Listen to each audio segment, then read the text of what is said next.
앞에 옆에 뒤에 분들 인사하겠습니다. 메리 크리스마스 이렇게 인사할게요. 메리 크리스마스.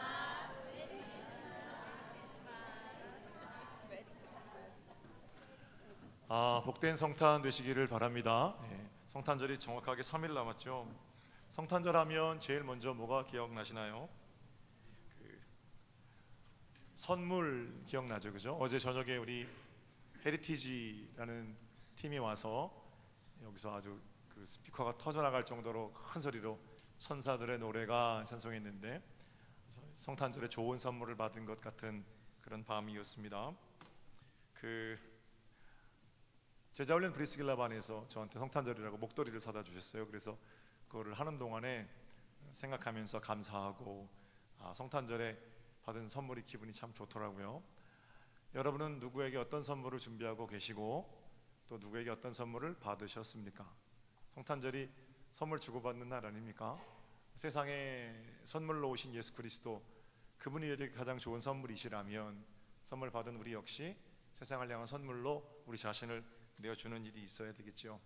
학창 시절에 중고등학교 시절 제일 많이 나는 거는 선물 교환입니다. 12월 24일 날 교회 한 곳에 모여서 선물을 교환했는데, 지금은 다 없어졌지만 저희 마을에도 그때는 이제 마을마다 선물의 집이라는 게 있었어요. 그죠? 선물의 집에 가서 아주 고심 끝에 선물을 고르게 되면 거기 이제 인형, 뭐 액자, 액세서리 이런 것들 팔았는데 학생들 대부분이 거기서 선물을 샀습니다. 그래서 서정리에도 선물의 집이 딱 한 군데 있었거든요. 시장 바로 입구에. 거기 가서 선물을 사다가 친구들도 만나고, 그때 우리 학생들이 50명, 60명, 뭐 100명 이렇게 됐으니까 다 모여서 선물을 나눌라 치면 이렇게 이제 찬송가 부르는 거예요. 어두운 밤에 캄캄한 밤에 부른 다음에 한 명씩 나와서 뽑아요. 그러면 선물을 뽑으면 누구? 그러잖아요. 그럼 누가 갖고 나와서 선물을 주면 그걸 그 자리에 뜯어보는 거예요. 뜯어보면 선물이 다 거기서 거기에요. 이걸 고를까 저걸 고를까 집었다가 놨다 집었다 놨다. 그 선물의 집이 한 군데니까 거기서 그냥 산 선물이고, 이거 거기서 샀지 거기서 봤지 그러면서 나눠가지고 좋아했던 경험들이 있는데 어쨌든 즐거웠던 시간이었던 것만큼 분명합니다. 자, 성탄절인데요. 성탄절에 우리가 사랑의 박스를 나눌 겁니다. 지금 교회 1층에 과자가 산더미처럼 쌓여 있어요. 그래서 그거 가지고 우리가 박스 900개 만들 건데 우리 돈 1,000만 원 들었습니다. 그거 가지고 만드는 900개 박스 25일 날 나눠 드릴 거거든요. 다 가지고 가셔서 연말에 그냥 지나치면 안 되는 사람들 있잖아요. 꼭 찾아봐야 되는 분들. 요양원에 계신 부모님은 왜 그렇게 자주 못 찾아갑니까? 뭐가 사는 게 바빠서. 그러니까 그렇게 좀 어르신들하고 가까운 우리 속도원들 중에서 속도원들의 어르신들 이런 분들도 계시죠. 찾아가셨으면 좋겠고요. 사랑의 교제를 나누는 시간으로 이번 한 주간을 좀 꾸몄으면 좋겠습니다. 제자훈련 하시면 생활숙제라는 걸 내드려요. 그래서 이번에 돌아가셔서 한 주간 동안 이런 일들을 하고 오세요 그러잖아요. 그러면 가셔서 그런 일들을 하고 느낌 적어 오는 거예요. 제자훈련 하면 10명밖에 안 되니까 그 다음 주에 모여서 확인할 수 있어요. 근데 우리는 700명이 같이 예배하니까 제가 생활숙제를 내드려도 확인할 방법이 없어요. 속해도 다 끝나가지고 어떻게 확인하나 싶은데, 어쨌든 이번 한 주간은 생활숙제를 좀 내드리면 여러분 선물 들고 박스 들고 가셔서 아무도 외롭지 않은 성탄절이 되도록 그들 가운데 예수님의 선물로 찾아가시는 일, 그런 일들이 좋을 것 같습니다. 목사님 언제 가시나요? 이제 저도 가거든요. 지난주에 요양병원에 계신 분들 돌아봤고, 이번 주도 또 오랫동안 교회 못 오시는 분들 돌아보고 그렇게 연말을 지낼 건데, 목사님 언제 가시나요? 목사님 가실 때 저도 같이 갈게요. 그러지 마세요. 저 갔다 올 테니까 여러분 따로 가세요. 저 한번 가고 우리 장로님 한번 가시고 지역장 한번 가고 속장 한번 가고 그 속회 할머니 할아버지들 한번 가시고 아들 속회 한번 가고 아들 선교회 한번 가고, 우리 권사님들은 외로우실 시간이 없는 거예요. 이렇게 찾아가셔서 근본 성탄절이 어떤 성탄절보다 더 뜻깊은 복된 자리가 되기를 우리 주님의 이름으로 축복합니다. 자, 성탄절 그가 오신 이유라는 제목으로 함께 이야기를 나눌 건데요. 먼저 제가 오늘 세 가지 말씀을 드릴 텐데, 그가 오신 이유, 예수님께서 이 땅에 오신 이유들을 살펴볼 겁니다. 먼저 이런 질문부터 시작할게요. 예수님이 누구신가? 사랑하는 여러분, 예수님이 누구십니까? 그분은 하나님의 아들이십니다. 그가 오셨다는 것은 하나님의 아들께서 이 땅에 인간으로 오셨다는 거죠. 성경에 기록된 사도들의 증언은 전부 이 얘기입니다. 성경을 정직하게 이렇게 읽으면 그분이 어떤 삶을 살았다, 또 그분이 어떤 기적을 베풀었다, 이런 일들이 많지만 그 일들은 전부 그분이 하나님의 아들이시라는 것을 증거하기 위해서 사도들이 증언한 것들입니다. 사도 요한은 요한복음 1장에 이렇게 말합니다. 태초에 말씀이 계셨습니다. 그리고 그 말씀은 하나님과 함께 계셨습니다. 그런데 그 말씀이 태초부터 하나님과 함께 있는 그 말씀이 육신이 되셨습니다. 육신이 되신 그 말씀을 영접하는 자, 그 이름을 믿는 자들에게 하나님의 자녀가 되는 권세를 주십니다. 이러면서 요한복음을 시작합니다. 그죠? 요한 1서에는 비슷한 얘기인데, 태초부터 있는 생명의 말씀에 관해서는 우리가 봤습니다, 들었습니다, 만졌습니다.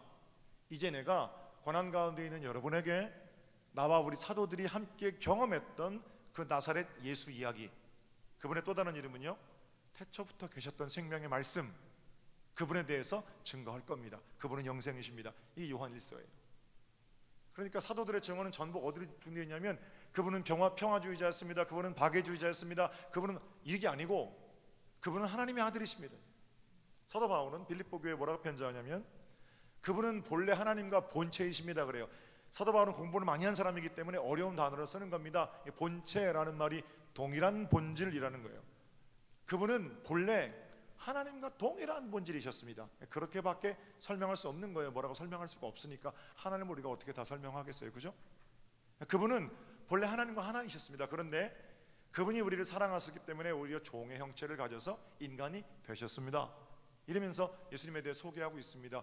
그리스도의 십자가를 전하는 것도 인간이 되신 하나님, 우리 곁에 오신 하늘, 그분에 대한 증언들이 전부 사도들이 우리에게 그토록 이야기하고 싶었던 것이고, 수많은 순교자들 역시 뭐 반란을 꿈꿨다든지 뭘 도적질했다라든지 아니면 이런 걸로 죽어간 게 아니고, 그 죽어간 이유가 그분이 하나님의 아들이십니다, 이런 고백 때문에 죽어간 겁니다.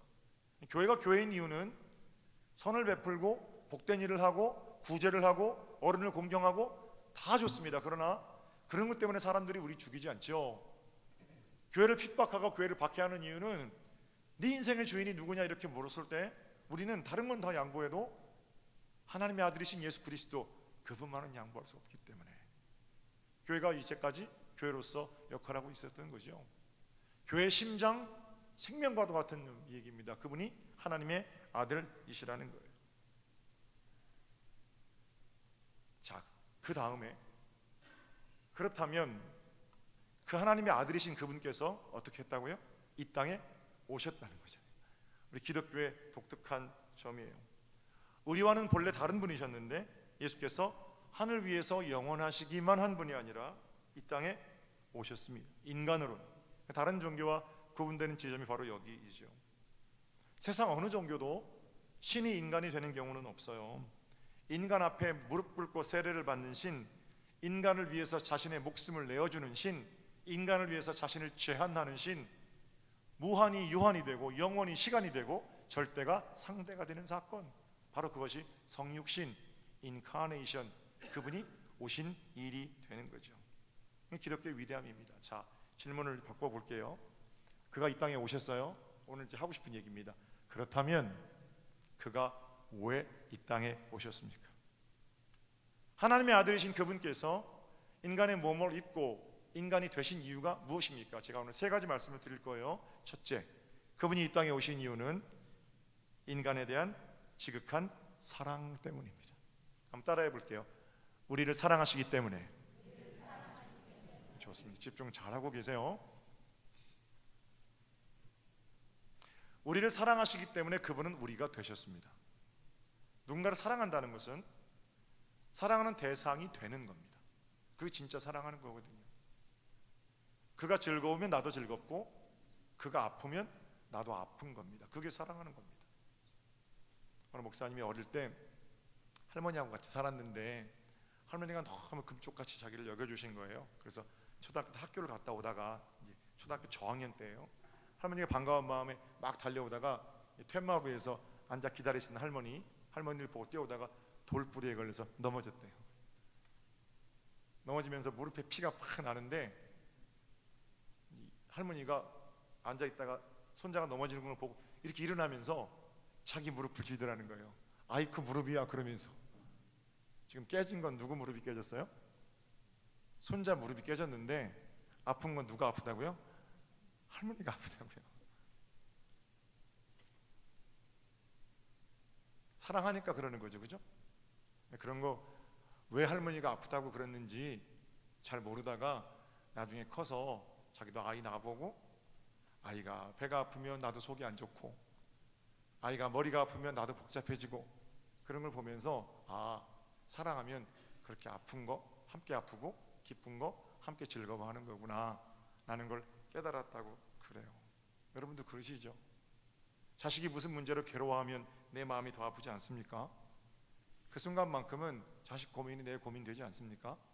사랑하니까 사랑하는 대상과 나를 동일시하는 거죠.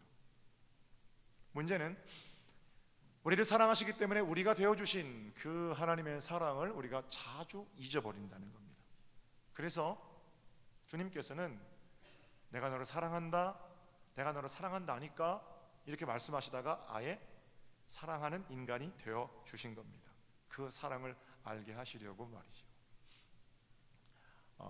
중세의 위대한 영성가인 마이스터 에크하르트는 그 성육신의 사건을 이렇게 말해요. 이 예화가 좀 무서워요. 근데 그냥 동화가 아니고 굉장히 감동적인 얘기인데 보세요. 임금이 왕비를 너무너무 사랑했답니다. 자기 아내를 너무너무 사랑했는데 사랑하는 아내가 어떤 병을 얻었는지는 모르지만 병 때문에 한쪽 눈을 이렇게 뽑아야 하는 그런 병에 걸렸대요. 살려야 하니까 어쩔 수 없이 그 왕비가 한쪽 눈을 이제 뽑았죠.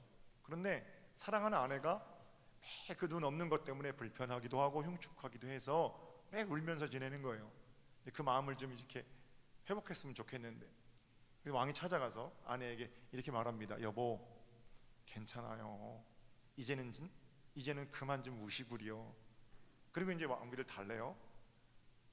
왕비가 그때 왕한테 이렇게 말합니다. 폐하, 제가 오랫동안 슬퍼서 우는 것은 눈이 없어졌기 때문이 아니에요. 흉측한 모습 이것 때문에 속상해서 우는 게 아니에요. 그럼 뭐 때문에 울고 있어? 제가 우는 이유는 제가 눈이 없으니까 폐하께서 그전처럼 저를 아껴주시던 그 사랑이 혹시 없어질까봐, 사라질까봐 그게 두려워서 우는 거예요. 그러니까 이제 왕이 답답하잖아요. 아니요, 나는 당신 눈을 사랑한 게 아닙니다. 당신을 사랑한 겁니다. 괜찮아요. 눈이 없어도 당신은 이러면서 이제 사랑을 고백해요. 그런데 자기의 그 흉측한 모습 때문에 믿질 않는 거예요. 어떻게 하면 아내가 자기가 아내를 사랑한다는 것을 알 수 있을까 고민하던 왕은 그 다음 날 왕비 앞에 나타나는데 어떻게 나타나요? 자기도 한쪽 눈을 뽑고 나타났대요.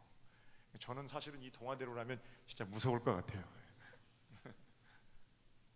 그런데 이 얘기를 마이스터 에크하르트가 하는 이유가 뭡니까? 한쪽 눈을 뽑는 아픔과 불편함을 견디고서라도 가르쳐 주어야 할 것이 있는 거예요. 한쪽 눈을 뽑는 그 아픔을 감안하고서라도 그 아픔보다 더 강력한 마음의 소원이 있는데, 강력한 마음의 소원은 내 아내가 내가 그들을 얼마나 사랑하는지를 좀 알았으면 좋겠는 거예요. 마이스터 에크하르트 무슨 말 하는 거예요? 이게 우리 하나님 마음이라는 거예요.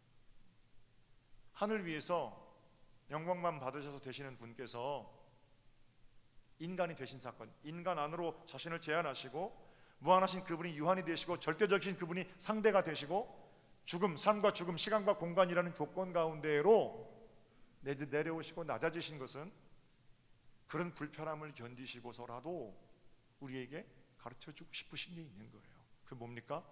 사랑입니다. 사랑. 하나님이 우리를 얼마나 사랑하시는지 그렇게 구구절절 가슴으로 가르쳐주고 싶은 그런 주님의 마음인 거죠. 자, 이제 나도 눈이 하나 없소. 이제 내가 그대를 얼마나 사랑하는지 알겠소? 어떻습니까, 여러분? 여러분, 그 사랑을 받은 자라는 사실이 믿어지십니까? 그가 오신 이유, 첫 번째 이유는 바로 사랑입니다. 만약에 이 사랑이 믿어진다면 하나님의 아들의 오심을 기뻐하는 성탄절기에 우리가 주님께로 준비해야 할 예물, 선물은 무엇이겠습니까? 성탄절에 우리 선물 사가지고 가잖아요. 주님께서 어떤 선물을 기뻐하시겠습니까? 역시 인간에 대한 지극한 사랑, 이 선물을 기뻐하십니다.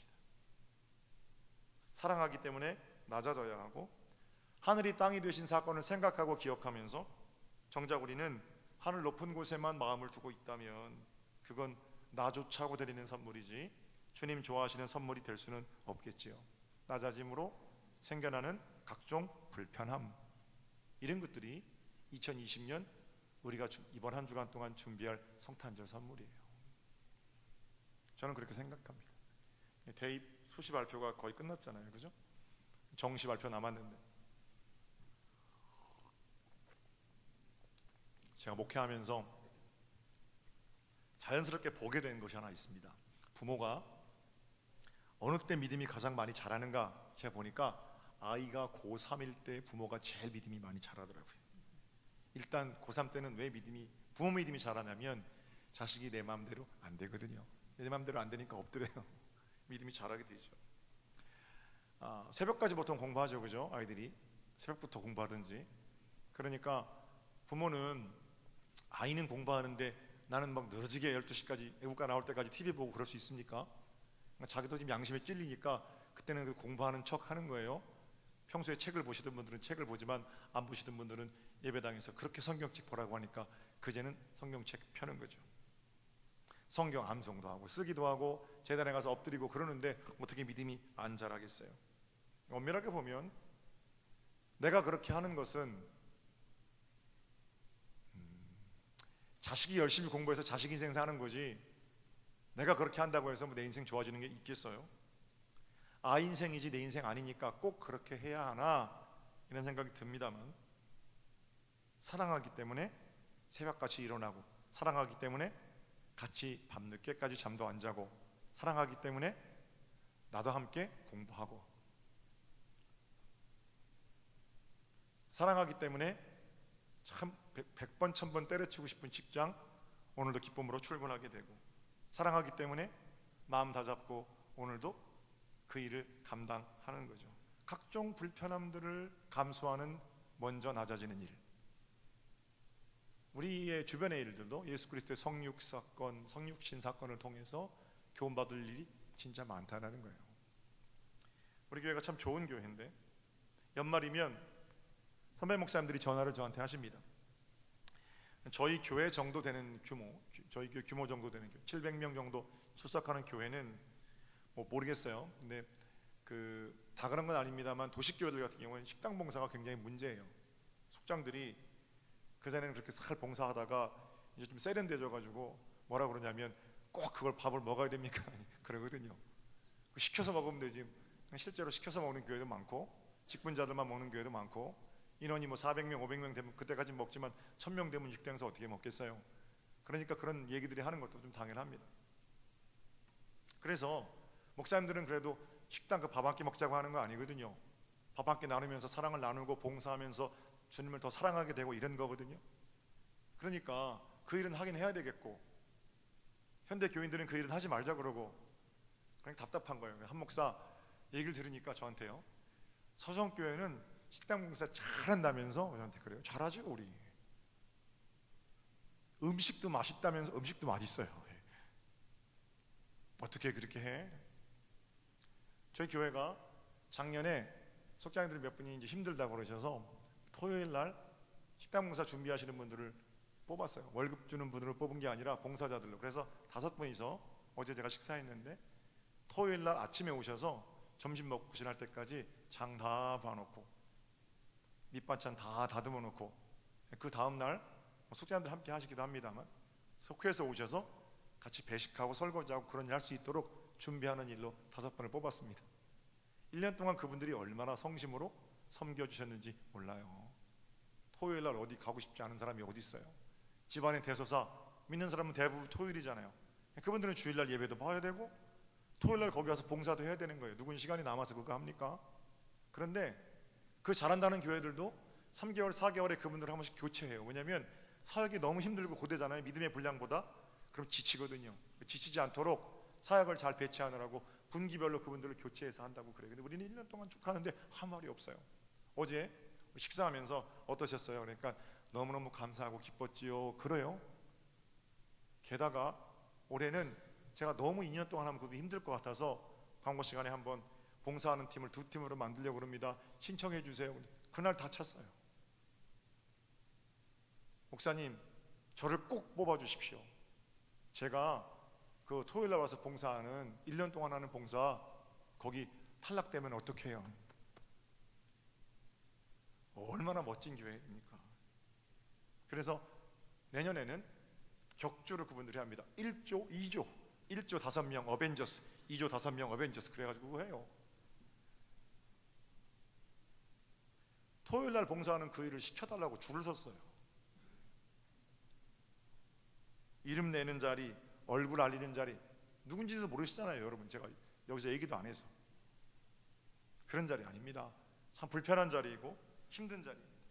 왜 이런 불편함을 감당하는 겁니까? 왜 스스로 낮아짐으로 성도들을 섬겨내려고 하는 겁니까? 그분들 공통점이 있어요. 정말로 주님을 사랑하고 교회를 사랑하는 사람들이에요. 사랑하면 먼저 낮아지면서 생색 안 내거든요. 사랑하면 나 내려간다 그리고 낮아지지 않거든요. 그냥 조용히 그 자리에서 낮아짐으로 봉사하는 거예요. 사랑하는 여러분, 그분이 이 땅에 오신 이유 사랑 때문이고요. 우리도 이번 성탄절에 사랑이라는 선물을 준비하셔서 우리에게 사랑함 때문에 오는 각종 불편함들을 넉넉하게 감당해내는 복 있는 성탄 선물 준비해 가시기를 우리 주님의 이름으로 축복합니다. 자, 두 번째 그가 오신 이유가 있어요. 따라할게요. 우리를 구원하시기 위해서. 할렐루야. 분명한 이유. 그분은 죄와 사망에서 우리를 구원하시기 위해서 인간의 몸을 입고 이 땅에 오셨습니다. 그가 오신 이유라는 찬송이 있어요. 이 세상 가장 아름다운 순종의 눈물 이렇게 되는 거예요.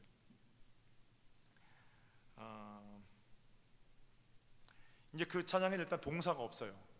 그가 오신 이유는 무엇 때문입니다. 확실하게 이렇게 얘기를 안 해요. 시니까 가사는. 그래서 그게 의미가 확 와닿지는 않지만 내용을 이렇게 정리할 수 있습니다. 죽어야 살게 되고 이런 대목이 있거든요.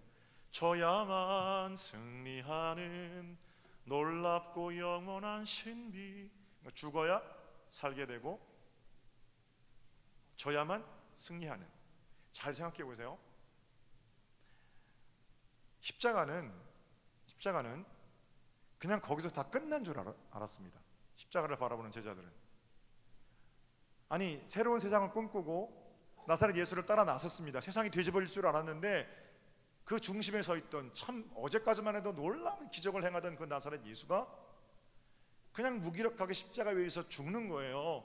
그러니까 십자가는 끝난 거죠. 게다가 십자가는 유대인들 가운데에는 나무에 달려 죽은 자는 저주받은 자잖아요. 자기가 그렇게 자기 모든 걸 내어놓고 따랐던 선생이 저주스러운 죽음으로 죽는 거예요. 누가 가족 중에 십자가에 죽었다면 사람들 앞에 말하기도 부끄러운 그런 형태이거든요.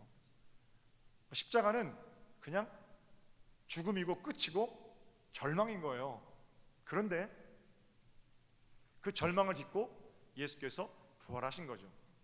그러면 어떤 공식이 적용되냐면 절망은 싫고 십자가는 없어지고 부활만이 강조되면 좋겠어요. 이게 우리 마음이에요. 그런데 저도 승리하게 하시는 이렇게 하지 않고 가사가 져야만 승리하는, 죽음이 아닌 부활, 이게 아니라 죽어야만 다시 사는.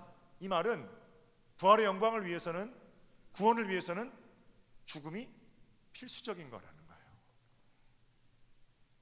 하늘을 위해서 아름다운 우리 주 예수 그리스도의 구원 이야기, 또 구원의 계획, 공식 이런 게 아니고, 그분이 우리를 구원하시기 위해서 이 땅에 오셨고, 그분이 우리를 위해 십자가를 지고 돌아가셨고, 3일 만에 살아나셨고, 이 모든 일들이 하나님께서 완벽하게 준비하신 우리를 향한 구원의 계획이라는 겁니다. 제가 이런 말씀을 수도 없이 드렸기 때문에 더 강조하지는 않겠어요. 분명한 거는 그분은 우리를 구원하시기 위해서 이 땅에 오셨습니다. 그렇다면 이번 성탄절에 우리가 주님께 올려야 할 선물은 뭘까? 황금, 유향, 모략 좋아요. 어떤 선물을 준비할까요? 예수 그리스도의 구원, 그분의 구원을 전하는 삶, 이것을 선물로 드려야 합니다. 우리의 삶이 예수님을 가리키는 화살표가 되는 거예요. 그래서 나를 보면 사람들이 내가 가리키는 방향을 쳐다보게 되고, 내가 가리키는 방향이 예수님이 되는 거예요. 그게 전도입니다. 100마디 말로 전도해도 우리의 삶이 세상 것들만 가르치고 있는데, 내가 주님 믿으면 더 부자 된다든지, 주님 믿으면 병이 낫는다든지, 맨날 이런 것만 따라 사는데 사람들이 우리 가운데 어떻게 거룩함을 느끼겠어요? 병들어도 저렇게 깨끗하게 사는 사람이 있고, 가난해도 저렇게 아름답게 사는 사람이 있는데, 저 사람의 행복과 저 사람의 행복의 이유는 뭘까? 들여다보니까 가난을 통해서 예수님을 가리키게 되고, 부자가 되는 것을 통해서 예수를 그러니까 모든 것들이 인생의 화살표가 주님께로 향해 있으면 그게 전도지요. 이걸 다른 표현으로 하면요, 한 손은 주님께 맡기고, 보세요, 주님이 이 손 붙들고 계시잖아요. 이 손은 내가 세상을 붙드는 거예요. 세상과 하나님 사이에 좋은 다리가 되는 겁니다. 이게 전도입니다. 때로는 이렇게 붙들고 있으면요, 이거 아파요. 너무 강력하게 끌어당기기 때문에. 그럼에도 불구하고 놓치지 않고 끝까지 붙들고 있는 겁니다. 이게 전도죠. 예수 그리스도의 구원을 전하는, 하나님께서 가장 받기 원하시는 그런 삶이라는 거예요. 사랑하는 여러분, 이번 한 주간 들려진 말씀을 가지고, 예수 그리스도 생명의 선물을 가지고 세상 가운데로 부디 나가십시오. 우리들만 앉아서 즐기는 성탄 잔치가 아니라 모두가 예수님을 기뻐하는 그런 복이 든 잔치로 열려지는 세상 속에서 예수 사람은 어떻게 사는 것인지를 좀 보여주십시오. 그런 일들이 주님께서 우리에게서 받으시고 기뻐하시는 복된 두 번째 선물이라는 거예요. 그러니까 직장 같은 데 가셔서, 학교 같은 데 가셔서 언니, 형, 사장님, 사장님이 섬기는 예수님 나도 궁금하네. 최고의 칭찬이에요. 주일날 거룩한 모습으로 예배당 뜰 밟고 다니는 거 빼고 당신하고 나하고 무슨 차이가 있는데, 이러니까 남편들이 교회를 안 오죠. 이러니까 아내들이 교회를 안 오죠. 예배당에 가서 찬송하고 돌아오는 거 빼놓고 당신하고 나하고 무슨 차이가 있는데, 그래놓고 예수 믿으라고 그러면 그거 오겠습니까? 전도는 그렇게 우리의 삶이 조금 손해보고 조금 눈물 흘려도 예수님께서 그를 건지시겠다고 하면 나를 거기 내어주는, 그게 전도고 그게 구원이고 주님께서 받으시는 선물이에요. 복된 선물로 구원을 전하는 발로, 손으로 살아가시기를 우리 주님의 이름으로 축복합니다. 자, 마지막 세 번째 이유입니다. 주님께서 이 땅에 왜 오셨습니까? 주님께서는 여러분과 저와 함께 하나님의 나라를 이루시려고 오셨습니다. 따라해 보세요. 하나님의 나라. 본문 한번 읽어볼게요. 23절. 보라, 처녀가 잉태하여 아들을 낳을 것이요 그의 이름은 임마누엘이라 하였으니, 이를 번역하면 하나님이 우리와 함께 계시다 합니다. 그분의 이름은 임마누엘이십니다. 임마누엘이라는 말은 지금 여기 함께 계신 하나님. 죽어서 가게 되는 천국, 저는 뭐 딱히 말씀드릴 게 없어요. 가보지를 못했으니까. 그러나 제가 그 땅을 설명할 수 없다는 것, 그것 때문에 자책하지 않아요. 왜냐하면 성경에 나와 있는 수많은 삶은 네가 죽어서 어떻게 될 거다, 죽어서 어떤 땅에서 살 거다, 이런 설명이 아니고 이 땅에서 주님과 함께 어떻게 살아가야 하는지에 대한 설명이기 때문에 그렇습니다. 만약에 죽어서 갈 그 땅, 천국, 그게 우리 주님 관심이었다면 주님께서 이 땅에 오시지 않고 그 땅으로 우리를 부르셨겠지요. 주님의 관심은 그 땅이 아니라 이 땅입니다. 이 땅에서 사랑하는 나의 자녀들이 천국을 누리며 사는가, 천국을 빼앗기고 사는가. 공동묘지에서 끝나는 인생이 있고 공동묘지 너머를 바라보고 이 땅을 천국으로 살아가는 인생이 있을 뿐입니다. 우리 주님은 임마누엘, 지금 여기 나와 함께 계신 하나님이세요. 이 땅에 친히 육신을 입고 임마누엘, 하나님의 나라를 일구어 가시기 위해서 이 땅에 오신 분이십니다. 자, 그렇다면 성탄절에 우리가 인간에 대한 지극한 사랑을 선물로 준비하고 인간을 구원하는 그런 구원의 복된 소식을 전하는 삶, 이런 것을 선물로 준비하고 마지막으로 어떤 걸 선물로 준비해야 되겠어요? 하나님 나라의 삶을 선물로 준비해야 합니다. 하나님 나라는 어떤 겁니까? 세상과 다른 삶이에요. 요동치는 세상 함께 요동치는 게 아니고요, 냉랭해진 세상 함께 냉랭해지는 게 아닙니다.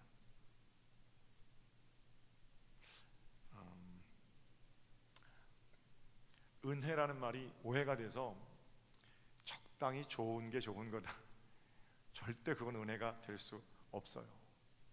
임마누엘, 지금 여기 우리와 함께 계시는 하나님께서 우리에게 주시는 하나님 나라의 법을 가지고 사는 겁니다. 세상이 주는 파장과 하나님 나라가 가진 파장이 달라요. 세상은 많은 사람들 가운데에서 내가 어떻게든지 간에 높은 자리에 올라가든지 많이 가지고 사는 걸 성공이라고 그럽니다. 그게 나쁜 거 아니죠. 그런데 하나님께서는 그렇게 높여주시는 이유가 있다라고 말씀하십니다. 오히려 나는 너희들 가운데 앉아서 대접받는 자가 아니라 서서 섬기는 자로 있다, 이렇게 말씀하시고, 많이 가진 자는 가진 것으로 섬겨야 하고 많이 배운 자는 배운 것으로 섬겨야 한다, 이렇게 가르치십니다. 팔꿈치로 사람들을 치고 앞서 나가는 걸 성공이라고 안 그러고 아래에서 밑까지 되어서 그들을 보듬어야 하는 것을 먼저 된 자의 삶이라고 말씀하십니다. 파장이 다르잖아요. 그 명창들은요, 명창들, 우레와 같은 파도, 폭포, 그 뒤에서 소리를 지르는 거예요. 아, 그러면 큰 소리가 아닌데도 그 폭포 소리를 뚫고 나오는 소리가 명창이래요. 근데 거기서 이제 득음을 하려면 목을 몇 번이고 쉬어가면서, 근데 그 득음하는 과정이 성량을 키우는 게 아니랍니다. 목소리를 크게 하는 게 아니고 파장을 다르게 하는 거래요. 득음한 사람들은 일반 사람들이 하는 목소리와는 파장이 다르답니다. 파장이 다르면 그 소리는 들리는 거예요. 그 세계적인 테너, 소프라노 이런 분들이 이렇게 자기 목소리로 연주하는 걸 들으면 오케스트라가 막 60명, 100명 이렇게 섰는데도요, 거기서 아 그러면 그 소리가 오케스트라의 소리를 뚫고 나와요. 그래서 콩쿠르를 할 때, 작은 콩쿠르를 할 때는 작은 홀에서 하지만 큰 콩쿠르는 큰 홀에서 하는 겁니다. 마지막까지 그 소리가 다른 파장으로 전달되는가, 이거는 성량하고는 관계가 없어요. 하나님 나라도 똑같습니다. 소리를 지른다고 하나님 나라가 앞당겨지는 게 아닙니다. 1000만 명의 기독교인이라는데 2000만 명이 기독교인이 되고 이 나라 5000만 명이 전부 기독교인이 된다고 해서 하나님 나라가 앞당겨지는 게 아니에요. 한 사람이라도 파장 다른 소리를 내는 사람이 있으면 바로 그 자리는 하나님 나라가 시작되는 자리입니다. 2019년 12월 한국 개신교회 일부 사람들이, 저는 굉장히 염려스럽습니다. 시청 앞에 모이고 법원 앞에 모여서 각종 혐오의 말들을 쏟아내고 세를 과시하고 목소리를 높인다고 해서 하나님 나라가 앞당겨지는 게 아닙니다. 죄송하지만 그건 시끄러운 소음일 뿐이고, 너무 시끄러우니까 아무 소리도 들리지 않는 거예요. 똑같은 파장으로 세상과 맞서겠다, 이게 오만입니다. 오만. 하나님 나라는 군중의 함성에 있지 않거든요. 세상이 아무리 시끄러워도 그 시끄러운 소리들을 뚫고 나오는 파장 다른 소리가 있습니다. 흥얼거리는 캐롤, 그걸 아무리 크게 틀어놔도 그 큰 스피커의 소리와 다른 생명의 파장이 있어요. 마음 한구석으로부터 예수 따라 살겠다는 조용한 결단.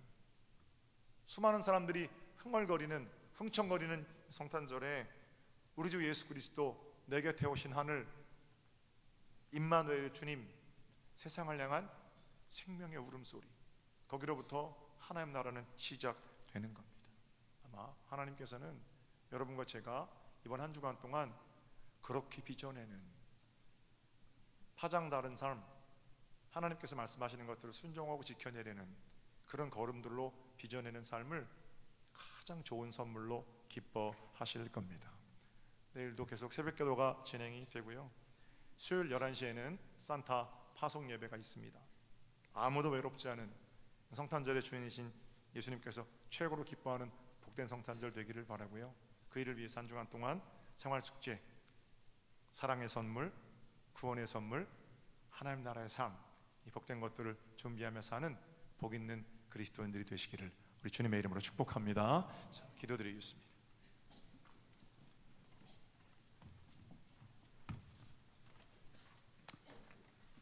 하나님의 은혜를 감사합니다. 이기적인 세상의 한가운데에서 우리를 향해 생명을 주신 예수 사랑, 복된 열매로 선물을 준비하는 저희를 되게 하옵소서.